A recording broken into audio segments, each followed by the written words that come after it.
Hi. So a few months ago, I shared my apartment tour, finally, long overdue, but I am back again to chat about some of the changes I've made and some little improvements, I will say. Some things I've done to make it a little less boring. After having lived in a old home for so long, I just love the charm and the beauty of old houses. Living in a brand new building just feels boring. So I have been looking for different ways to kind of add some charm and character to my space. And I also have some plans for the future still too, so we can chat about that as well. But real quick, I will answer a question that I have gotten from a few people, why I have not shared like full videos of some of these projects. I have been sharing these over on my Instagram, but I haven't really shared full YouTube videos here of, some of these projects I've been working on. And the simple answer is just that like I haven't always been in the mind space to be able to create full-length videos around these projects. YouTube videos take just a lot more thought and planning and setup. It's just a whole different ballgame than shooting some vertical video on your phone. And I know I've alluded to some of it here, but I have been going through a divorce. I've had a family member diagnosed with a serious illness. I have been dealing with identity theft issues. I've just kind of had a lot going on. So I just haven't always been in a clear enough mind space that I want to take the time to set up everything I can to do a video. Sometimes I just want to work on a project. And also sometimes when I'm like in a bad headspace, what helps is just doing something, like doing something physical. And so a lot of times with these projects, I've just wanted to jump in and work on them and not really think about all of this other stuff. That being said, I am hoping to take you along on some of my upcoming projects I am planning for the apartment, as well as like hopefully some more thrifting. I know a few people have asked about specifically like homewares thrifting because I used to share that a lot because I used to have an entire house that I could fill with homewares. Now it's a little bit different because I have limited space, and so I don't do quite as much like big homewares thrifting trips. A lot of times it's just like me picking up little things here and there. I don't have these big hauls to share with you. But as part of this video, I think too, I can kind of show you some of the stuff I've gotten recently because I've gotten a few pieces that are really cute. So anyway, let's get started. Okay, so I know we did already talk about it on the apartment tour. I wanted to touch on the wallpaper in the entry that I did. I love it. I did that right when I moved in, basically, and I think it made such a huge difference in the space. I am unabashedly a wallpaper girly. I honestly just think if you have a big old wall that you have no idea what to do with, it's awkward, it's in a weird spot like this one, add some wallpaper. This spot is especially weird because it is my entryway, plus it is my kitchen. Not ideal, but we make it work. And I think especially this wall, since I only have one window, it's at the opposite end of the apartment.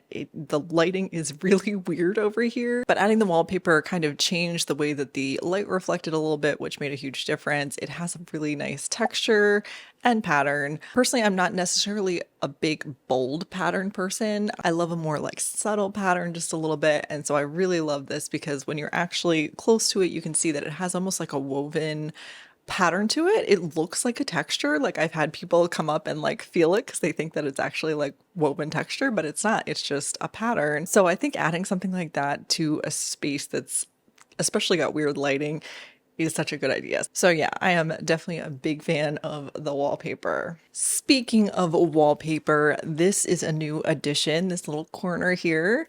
I just felt like the gray of the fridge really made it extra sad in this corner. And once again, this is right next to the entry wall, so the lighting over here is really strange. So I just wanted a way to brighten it up just a little bit. So I got this peel and stick wallpaper just off of Amazon and I added that. It was fairly simple to add to the fridge. There's a few funky cuts, but overall pretty easy. I love the pattern, very vintage, feels like hand painted sort of a thing. Just really lovely. And then I also added like just a magnetic calendar. I got some like little magnetic clips to put up some photos, and this is just like a magnetic bar, which I really love.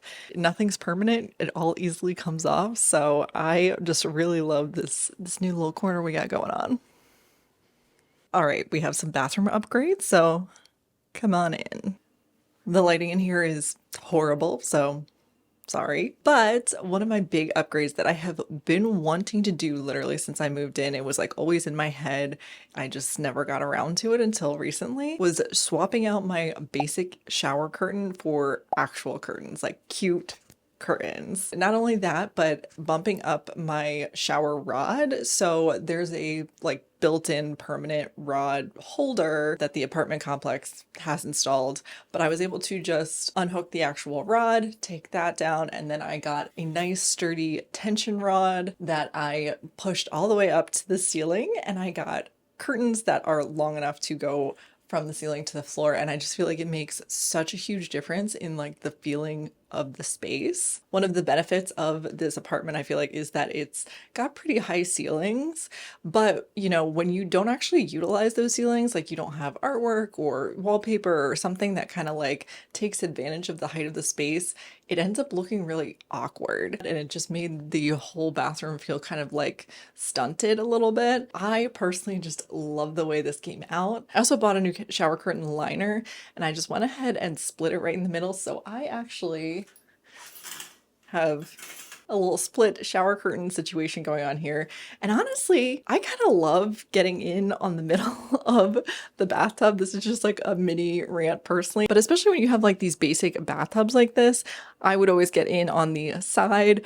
But that was also one of the corners that I would like store stuff in. And so I was like always like climbing over my own stuff. So I actually really love getting in right in the middle. Kind of works out perfectly. So yeah, it's both functional and gorgeous, which is always the best, right? I also recently thrifted this little wicker shelf. It is the perfect size for this space.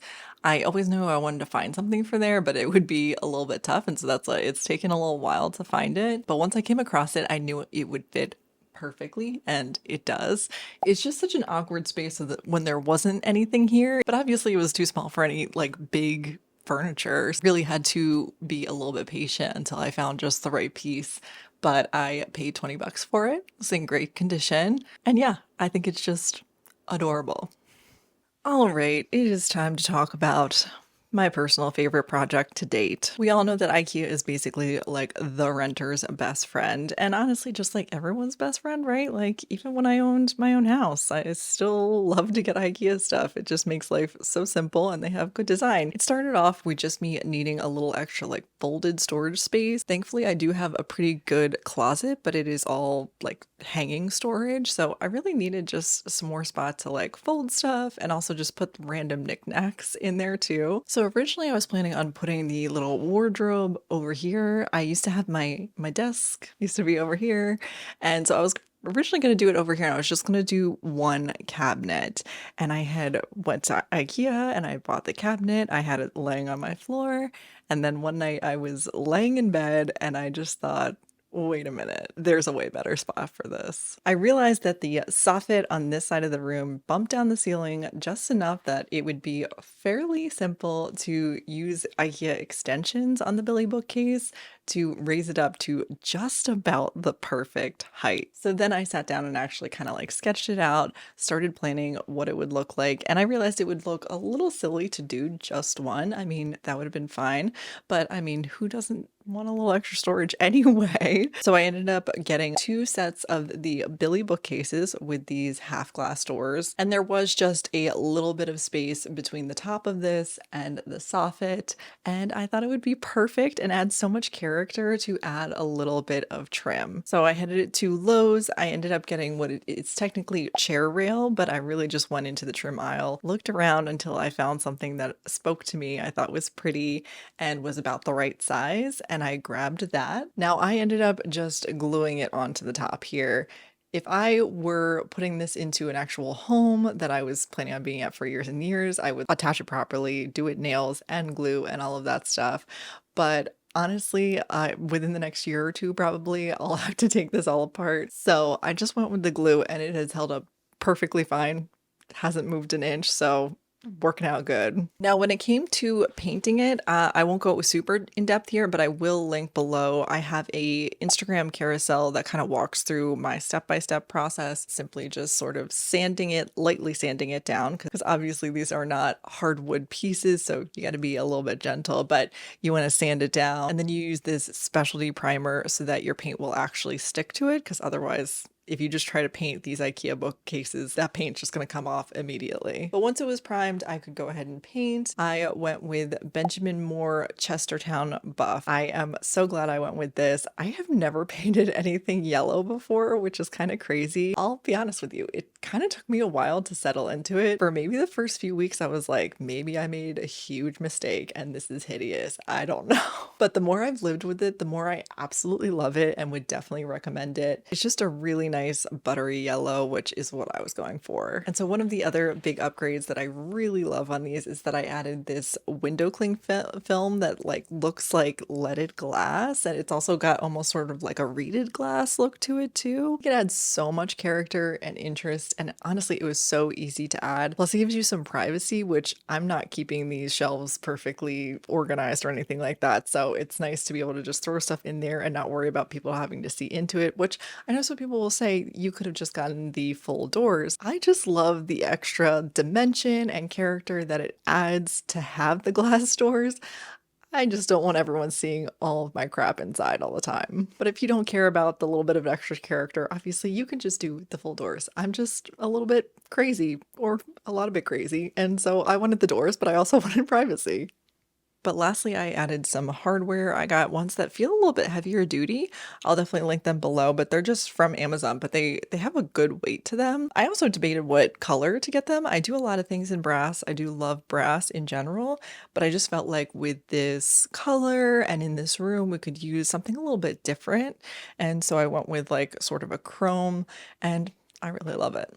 So those are some of my major upgrades so far. So I want to talk real quick about what I am planning or what I'm thinking, and you guys can give me some ideas maybe too. These are the same types of bookcases as the ones that I used for a wardrobe in my bedroom. So I'm like getting the itch to paint them too. I have been debating what color to do. I am right now leaning towards a green, maybe like a soft sage, maybe something a little bit deeper, but still sort of like desaturated a little bit. I'll put up some ideas of like what I'm thinking to give you a visual. I'm really getting the itch to do that soon. So maybe I will actually be able to put together a whole video to share with you guys on that process if I do that this time. It might be a little bit more complicated than doing the ones in my bedroom, but we will see. I kind of want to add something above the TV. So like right now I still have my spring garland that I just kind of throw up to have something up there, but it's kind of this big empty spot that's very boring. It's definitely one of those spots where I don't have quite enough stuff to like fill the height of the room, and so it looks a little funky. So one thing I was thinking about doing is getting a rod, maybe one that hangs from the ceiling, or maybe one that just attaches to the wall, and then thrifting a bunch of fun baskets to hang from the rod. I feel like it would add a lot of texture and interest and just be kind of fun. You know, I love an old lady moment. I am the epitome of old lady vibes, especially in my apartment. So why not add more old lady vibes to the apartment? And of course, the other thing that I want to work on in my living room is this giant empty wall that I have. Obviously it reflects the light really weird, and it's just big and it's empty, and it's kind of like an eyesore to me, at least at this point. It kind of drives me crazy. I have been slowly collecting some artwork. I've thrifted a few pieces lately that I really am excited about, but in order to fill this space we need a lot. Such a big wall to fill that I thought it would be really helpful to kind of break it up a little bit to add some interest without just going crazy with a billion pieces of artwork. So my plan currently is to actually do some faux wainscoting that would come like halfway with a piece of just sort of peel and stick trim on the top, just kind of fake out some wainscoting that would come, it would come like right above the couch, maybe just a little bit. You'd break things up a little bit that way, which I think would really, really help. Plus I could do it in a color, which would add a lot of interest to this wall. And so I think that that's kind of where I'm going to start, and then also try to build out like a gallery wall as well. So let me know what you think about that, or if you have any other ideas. I'm always open to other ideas. I would also love to do a few little updates on this side of the bedroom as well. Nothing major, but some of the artwork I'd like to change out. Maybe add wallpaper. I keep wanting to add wallpaper behind my bed, but I'm not 100% sold on that. So let me know what you think. And honestly, just the sort of like bedding situation. I still do love my comforter. It has a great pattern to it, but the pillows needs some work. Don't worry, I know. As a stylist, this is not what I would do for an actual set. Sometimes you just have what you have because pillows are expensive, bedding's expensive, and times are tight these days. So it hasn't been a number one priority, but ideally, I would love to kind of judge the bedding situation a little bit at least. Anyway, that is kind of the update at the moment and all of my thoughts as far as going forward. And yeah, I know I asked for a lot of opinions and I definitely want them, so leave them below. Let me know what you think. And if you really want to stay like sort of updated in the know on what I'm working on, Instagram is a really good place for that. I also show a lot of stuff in my stories of like what I'm working on currently. So definitely give me a follow over on there if that's something you're interested in seeing more of. But anyway, thank you so much for watching. I hope you are having a lovely day and I will see you next time.